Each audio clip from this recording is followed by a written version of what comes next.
किताबी नॉलेज, ये मोटिवेशन, ये सब चीजें, ये एक अलग चीज है। धरातल पे उतर के जाइएगा ना तो अलग चीज है यहाँ पर, और कभी बिहार में आके दिखेगा तो एकदम में अलग मिलेगा। खैर हमारे यहाँ तो हर चीज है भाई, पहाड़ काटने वाले लोग ही हैं, लेकिन कितना बहाना बनाएंगे हम लोग, कितना रोएंगे कि भैया हमारे पास इस चीज की कमी है। दुनिया का कोई इंसान पूर्ण नहीं है, सबके पास कुछ कमी है। शायद जिसे हम कहते हैं कि ये बड़े लेवल का आदमी है, उसके पास बड़ा प्रॉब्लम है। छोटा के पास तो छोटे प्रॉब्लम है, बड़े के पास बड़ा प्रॉब्लम है। दुनिया का कोई आदमी जो नहीं है जिसके पास प्रॉब्लम नहीं है। और प्रॉब्लम का आना बहुत जरूरी है, क्योंकि आवश्यकता ही आविष्कार की जननी होती है। अगर आपके पास कमी नहीं रहेगा ना, आप कुछ करिएगा ही नहीं कोई भी चीज का। एक पानी है यहाँ पर, इसकी वैल्यू तभी बढ़ेगी जब हमको जोर से प्यास लगेगा। अभी नहीं लगा है, इसका थोड़ा सा हमको लगता है कि कम, कोई वैल्यू उतना नहीं। अभी लगेगा ना थोड़ी देर बाद प्यास, तो लगेगा ना बहुत जरूरी चीज है। तो आपके अंदर वो भूख, वो प्यास रहना चाहिए। अमूमन आप देखिएगा कोई आदमी जो होते हैं लोग, उनके अंदर जैसे किसी को क्या बोलते हैं, पोजीशन लीडरशिप बोलते हैं, कि मतलब उसकी विरासत में मिल गई है। दादा ने कोई बिजनेस खड़ा किया, पिता ने किया, जब उसको मिलता है तो उतने अच्छे से नहीं संभालता। कुछ लोग संभाल भी लेते हैं, लेकिन कुछ लोग उतने अच्छे से भी नहीं संभाल पाते। कितना ठोकर लगा है, ये बहुत ठोकर नहीं लगेगा ना। जिस पत्थर पे चोट नहीं पड़ती है वो कभी मूर्त नहीं बनता है। इसलिए जितना, ये आपके लिए अच्छी बात है, क्योंकि बड़े बड़े लोगों की जिंदगी में मुसीबत आती है, वो मुसीबत ही आती है बड़े लोगों के लिए। क्योंकि फिल्म में जो सबसे टफ रोल होता है ना, तो बढ़िया हीरो के कंधे पे दिया जाता है। तो ये पृथ्वी पे भी ना ऊपर वाले को पता है कि ये बढ़िया हीरो है, इसको थोड़ा सा हम लोग रोल देते हैं बढ़िया। तो बड़ी जिम्मेदारी देने से पहले ऊपर वाला भी ना आपको टेस्ट करता है, टेस्ट करके ही देखेगा कि नहीं करेगा। हम लोग छोटा सा कोई सामान खरीदते हैं तो उसको ठोक बजा के चेक करते हैं कि सह लेगा कि नहीं सह लेगा।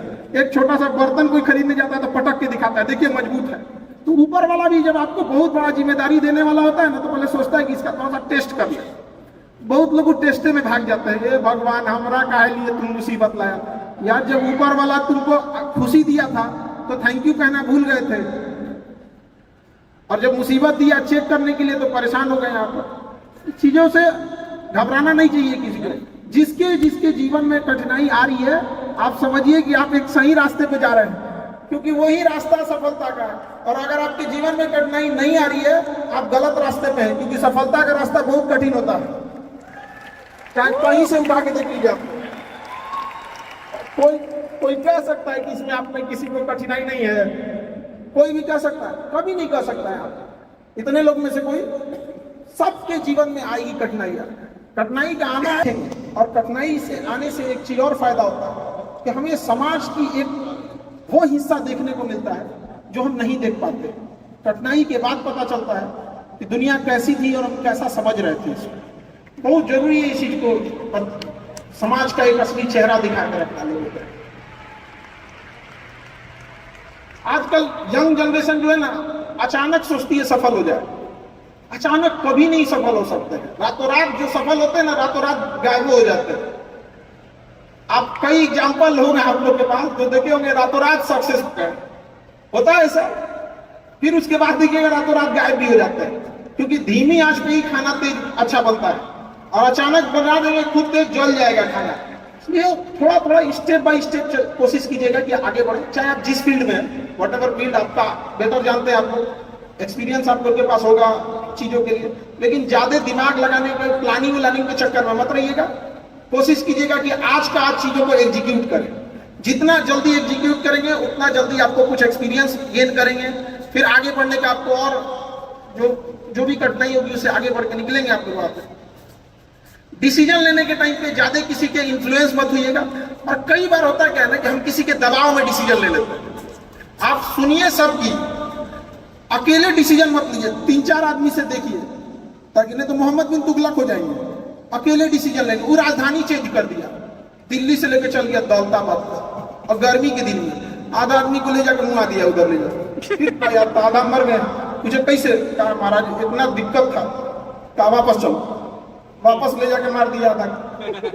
अपने से डिसीजन लेने के चक्कर में मत रहिएगा। 2-4 बार आप देख लीजिएगा। और दूसरों के एक्सपीरियंस से सीखना बहुत जरूरी है, क्योंकि खुद के ठोकरों से अगर आप सीखने की कोशिश कीजिएगा तो शायद ये जन्म आपका ठोकर खाते खाते ही खत्म हो जाए। तो दूसरों के ठोकर से आप सीख लीजिए ना। आदमी थोड़े दूर जाता है तो किसी से पूछ लेता है कि कहाँ से मुड़ना है, कहाँ से नहीं मुड़ना है। तो अपने जीवन में भी कभी कुछ है तो सीख लिया कीजिए। कभी कभी आपसे छोटे लोग भी आपको बहुत अच्छा ज्ञान दे देते हैं। कोई इस चीज का अंत नहीं होता है सीखने का। सीखने के मामले में थोड़ा बेशरम बनना पड़ता है कि भाई जहां से मन मिले वहां से सीख लेना चाहिए जो भी चीज। हमको तो लगा था कि विवेक बिंद्रा जी हम लोग को भी कुछ सिखाएंगे। हालांकि चीजें बहुत पता है। एक 2 साल पहले, 1.5 साल पहले हमसे एक बात उन्होंने बोला था कई चीजों के लेकर, डिसीजन को लेकर। काफी अच्छी मित्र है हमारे।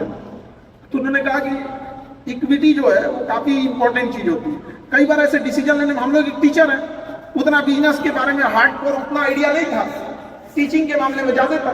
तो एक आध डिसीजन गलत ले रहे थे लोग, उन्होंने भी काफी इस चीजों में हेल्प किया था। तो किसी से डिस्कस कर लेना चाहिए और इंस्टेंट डिसीजन लेने से बचिएगा। इंस्टेंट अचानक कुछ हुआ, नहीं हम भी ऐसा करेंगे, ऐसा नहीं होना चाहिए। इंस्टेंट डिसीजन कभी भी हमेशा खतरनाक होता है। डिसीजन क्या ले रहे हैं आप सामने वाले का सुनिएगा।